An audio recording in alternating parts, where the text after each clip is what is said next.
Breaking news અમદાવાદથી મકરબા પાસે બિલ્ડિંગમાં આગની ઘટના બની છે। મકરબા અંડરપાસ પાસે આવેલ બિલ્ડિંગમાં ભીષણ આગ લાગી। સોલિટર નામની ઇમારતમાં આગ ભભૂકી ઉઠી। આગ લાગતા અફરાતફરીનો માહોલ સર્જાયો। તો સોલિટર નામની બિલ્ડિંગમાં આગની ઘટના બની છે। ધુમાડાના ગોટે ગોટા અલગ અલગ ફ્લોર પરથી જોવા મળી રહ્યા છે। ફાયર વિભાગની ટીમ પણ હાલ સ્થળ પર પહોંચી ગઈ હોય તે દ્રશ્યો પરથી સ્પષ્ટ દેખાય છે। સંવાદદાતા રોનક વર્મા ફોન લાઈન પર। રોનક, આગની ઘટના છે, પ્રાથમિક શું વધુ વિગતો અને માહિતી મળી રહી છે?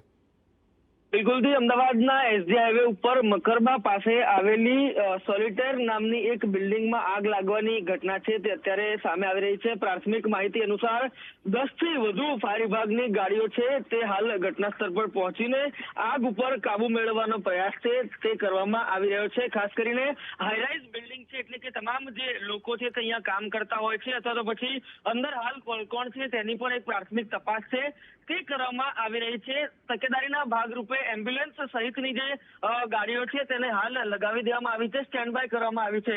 પાણીનો મારો જે પ્રકારે આપ દ્રશ્યમાં જોઈ શકો છો તે પ્રકારે ફાયર વિભાગ હાલ ચલાવી રહ્યું છે અને આગ ઉપર કાબુ મેળવવાના પ્રયાસો ચાલી રહ્યા છે। તકેદારીના ભાગરૂપે જે હેવી લેડર મશીન છે તેને પણ કામે લગાવવામાં આવી છે એટલે કે જો ઊંચાઈ ઉપરથી કોઈકનું રેસ્ક્યુ કરવાની જરૂર પડે તો તેને પણ તાત્કાલિક ધોરણે કરી શકાય। તમામ બાબતો વચ્ચે હાલ જે રેસ્ક્યુ સહિતની જે કામગીરી છે તે ચાલી રહી છે અને ફાયર ફાઇટિંગ છે તે ચાલી રહ્યું છે।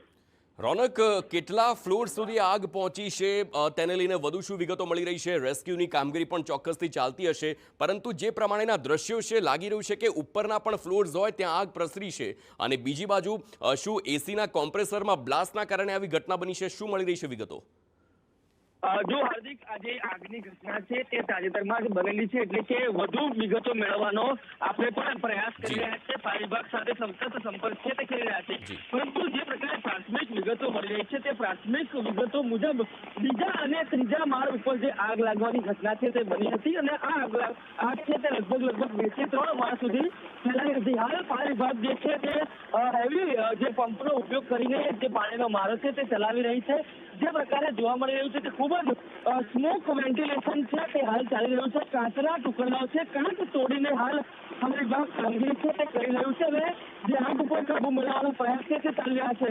ફાયર વિભાગના જવાનો છે તે જોવા મળી રહ્યા છે કે તેઓ પણ તમામ જે અત્યાધુનિક સાધનો છે તેનો ઉપયોગ કરતા અને આગ ઉપર કાબુ મેળવતા નજરે પડી રહ્યા છે। મહત્વની વાત એ છે કે છેલ્લા 3 દિવસમાં અમદાવાદમાં 43 ડિગ્રી અને તેની આસપાસ જે ટેમ્પરેચર છે તે નોંધાઈ રહ્યું છે અને આ ટેમ્પરેચરમાં આગ લાગવાની ઘટનામાં પણ ક્યાંક ને ક્યાંક વધારો થયો છે। આજે સવારે પણ અમદાવાદમાં આગ લાગી હતી ત્યારે અત્યારે અમદાવાદમાં આગ લાગવાનો બીજો બનાવ છે જેમાં ફાયર વિભાગ દ્વારા અત્યારે જે ફાયર ફાઇટિંગની કામગીરી છે તે ચાલી રહી છે। આભાર રોનક, સમગ્ર માહિતી બદલ। અને આ દ્રશ્યો હવે આ મકરબાના આપ જુઓ કેવી રીતે બીજા અને ત્રીજા માળ પર આગ લાગી હોય અને આગ જે પ્રકારે પ્રસરી છે। ચિંતાની વાત એ છે કે જો આગ કાબૂમાં કદાચ સમયસર ન આવે તો ઉપરના ફ્લોર્સ પર પણ આગ વધુ ફેલાઈ શકે છે, પરંતુ ફાયર વિભાગની 10 ગાડીઓ હાલ ઘટના સ્થળ પર પહોંચી હોય અને આગ પર કાબુ મેળવવાના તમામ પ્રયાસ ચાલી રહ્યા છે।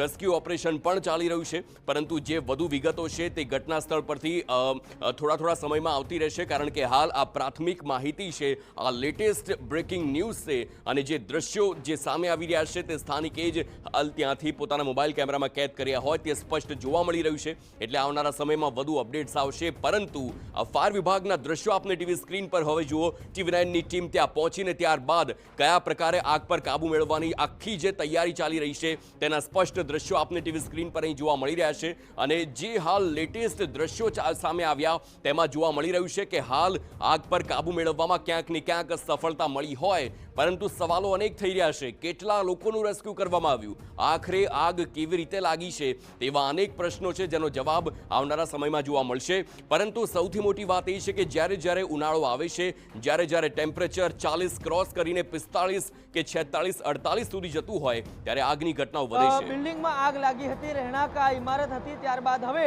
અમદાવાદમાં એસજી હાઈવે પર આવેલા મકરબા પાસે જે એક ઇમારત છે તેમાં આગ લાગી છે। આપ સીધા જે દ્રશ્યો અમદાવાદના મકરબા પાસેથી સોલિટર બિલ્ડિંગમાંથી જોઈ રહ્યા છો કે જ્યાં આગળ અત્યારે આગ લાગવાની જાણ થતાં જ ફાયર વિભાગ સહિતની જે ગાડીઓ છે તે ઘટના સ્થળ ઉપર પહોંચી છે અને ફાયર વિભાગ દ્વારા જે આગ ઉપર કાબુ મેળવવાનો પ્રયાસ છે તે કરવામાં આવી રહ્યો છે। જે પ્રકારે એક પ્રાથમિક અનુમાન લગાવવામાં આવી રહ્યું છે કે 4થા અને 5મા માળ ઉપર કોઈ કારણોસર આગ લાગી હતી। આગના દ્રશ્યો પણ TV9 ઉપર એક્સક્લુઝિવ જોવા મળી રહ્યા છે કયા પ્રકારે આગ લાગી અને ત્યારબાદ હવે ફાયર વિભાગ છે તે અહીંયા પહોંચ્યું છે અને આપ દ્રશ્ય જુઓ, ફાયર વિભાગના જે જવાનો છે તે મહા મહેનતે આગ ઉપર કાબુ મેળવવાનો પ્રયાસ છે તે કરી રહ્યા છે. સલામતીના ભાગરૂપે જે તમામ લોકો છે તેમને નીચે ઉતારી દેવામાં આવ્યા છે, રેસ્ક્યુ કરી દેવામાં આવ્યા છે અને તમામ જે કેટલા લોકો હજી ઉપર હતા તેમનો પણ એક પ્રયાસ છે તે કરવામાં આવી રહ્યો છે. ઉપર કેટલા લોકો હતા એવી કોઈ જાણ થઈ છે અત્યાર સુધી? ऊपर क्या मतलब બિલ્ડિંગમાં કેટલા લોકો હતા? આગ કેવી રીતે લાગી?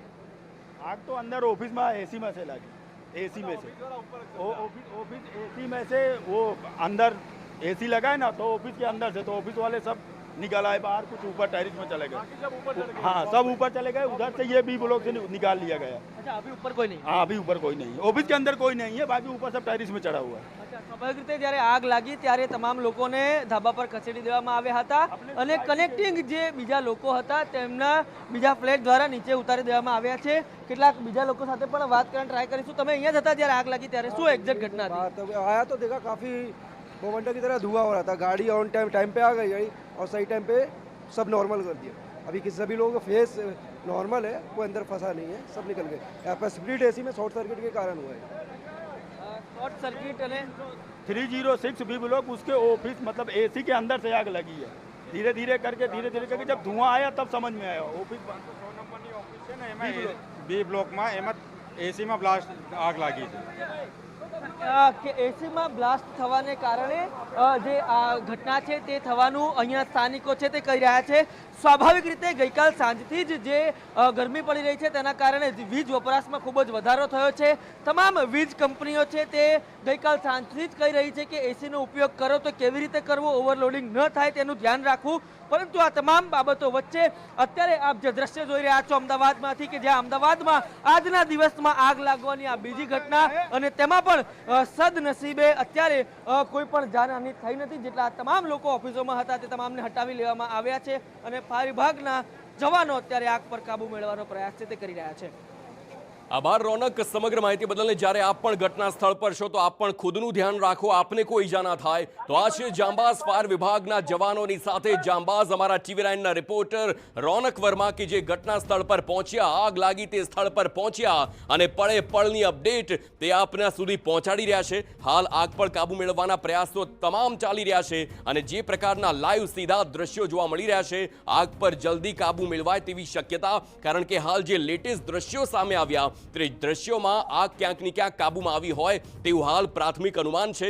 પરંતુ ડિટેલમાં અંદર જઈને પણ ફાયર વિભાગના તમામ જવાનો જશે અને જોશે કે જો કશેક પણ ચિંગારી હજી પણ હોય, હજુ પણ ક્યાંક ને ક્યાંક માહોલ ગરમ હોય તો ત્યાં પણ પાણીનો છંટકાવ કરીને તેને પણ કાબુમાં લેવામાં આવશે.